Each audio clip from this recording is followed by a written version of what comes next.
Guys, welcome back. Welcome, welcome. I really have to ask you this. Have you ever felt like you have everything under control until you realize you just don't?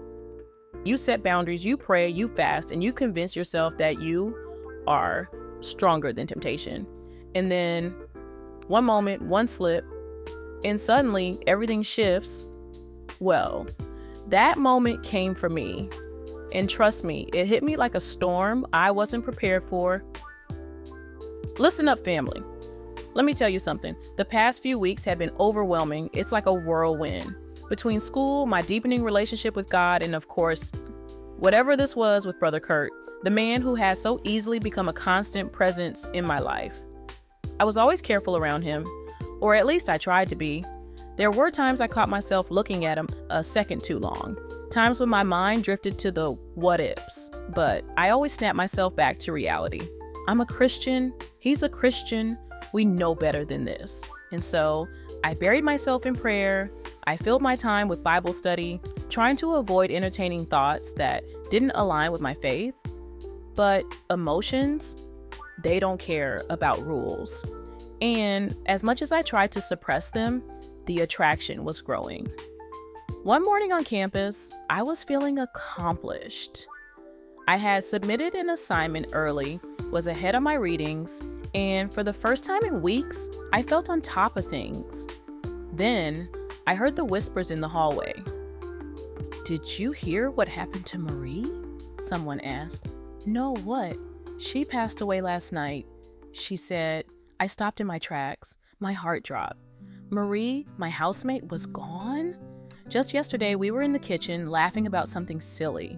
And now, she was gone? I couldn't function. My mind and heart raced at the same pace. I didn't know my head from my body. My whole me was in disarray. If you have ever lost someone close to you, then you know how that feels. Not an easy piece to deal with. When I got home that evening, the house felt different. The usual sounds of chatter and music were replaced with silence and quiet sobs behind closed doors. None of us knew what to say. It was like a dark cloud had settled over us. I felt lost. So, I did what I'd always do when life gets too heavy. I called my parents.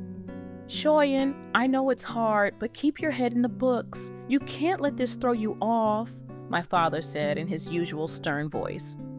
Guys, like seriously, I'm mourning, and that's what you have to say.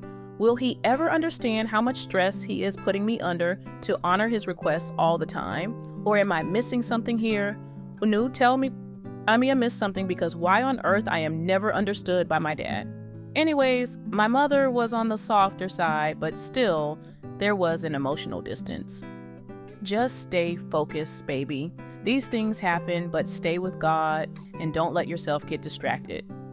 Just stay focused, baby. These things happen, but stay with God and don't let yourself get distracted.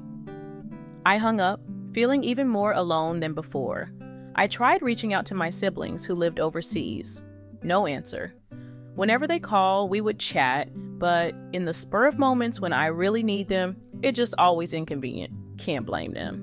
And so the only person left was, you know who, Brother Kurt. When I told Kurt what happened, he didn't hesitate. "You don't have to go through this alone. Let's get some fresh air," he said. "As far as I am gonna be there. I have to come and see you. Listen, I know how you're feeling right now because I lost close ones before, so I know how rough this is for you. I am gonna be there as soon as I can." He picked me up that evening. The drive was quiet at first, the sound of the rain tapping gently against the windshield. My heart mixed, a feeling of just wanting a hug, a feeling of cuddle or something. It just felt that would help ease my pain. "Let's get ice cream," he suggested with a small smile. And for the first time that day, I laughed. We sat in the car, eating our ice cream, talking about everything and nothing all at once. The grief in my chest eased just a little. Then it happened. He reached over to wipe some melted ice cream from my fingers. It was such a small thing, so simple, but my breath hitched. I looked at him. He looked at me, and in that moment, everything changed. I don't know who moved first. 1 second, we were talking. The next, his lips were on mine. It wasn't rushed. It wasn't aggressive. It was soft, gentle. Then somehow I was in his lap. I couldn't even believe. I wondered, was this me? Really? And it felt right until it didn't. The moment it ended, guilt crashed over me like a tidal wave. Oh my gosh, I whispered, pulling back, my breathing so uneven. Kurt looked just as stunned. Shoyan,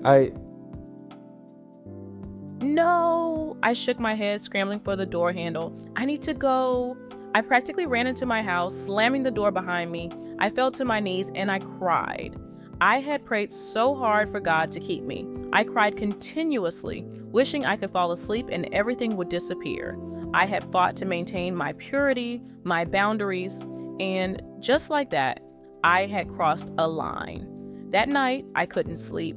I wanted to tell someone, confess, ask for prayer, but I was terrified of judgment. What if they looked at me differently? What if they scolded me instead of guiding me? So I kept it inside. But the thing is, the more you suppress something, the stronger it becomes. Because even though I was guilty, I wanted to kiss him again. As a matter of fact, somehow I felt like even though I prayed, I didn't mind seeing him right away. I don't even know what to call that feeling. But have you ever been tempted in that way before? Or is it me alone? The warmth, the closeness. Gosh, God. Why does it have to feel so good? My gosh, man. But I knew the wrong. Of course, I am only being honest, y'all. Feel free to judge me. It's okay. But I battled within myself. I prayed, I fasted, but my body, my flesh, didn't want to be tamed any at all. Anyways, make me continue. So, weeks had passed and I hadn't seen Kurt. We spoke over the phone though, but that was about it. Final exam results were coming in. I was absolutely terrified. When me say terrified, make me terrified. Yeah, make me talk me Jamaican because me can talk it too. As I was saying, I was terrified to check my grades alone. So I called Kurt and told, if I fail, I need someone here to catch me. I joked over the phone. When he arrived, we sat at my dining table, both leaning in to see my laptop screen. I clicked on the results. You passed, Shoyan. You did amazing. I sighed in relief. I thought I would fail. You never fail, he murmured. I turned to him. He was already looking at me. The tension was thick. The pull was there. I wanted to kiss him. In fact, I almost kissed him. But then Kurt jumped out of his seat, grabbed his keys, and practically ran to the door. I need to go, he said, his voice tight. I didn't stop him because deep down, I knew if he stayed a second longer, I wouldn't have been able to resist. Guys, this Christian journey, it's real. The temptations are real, the struggles even more real. And if you think I've seen the worst of it, oh, just wait, because what happened next?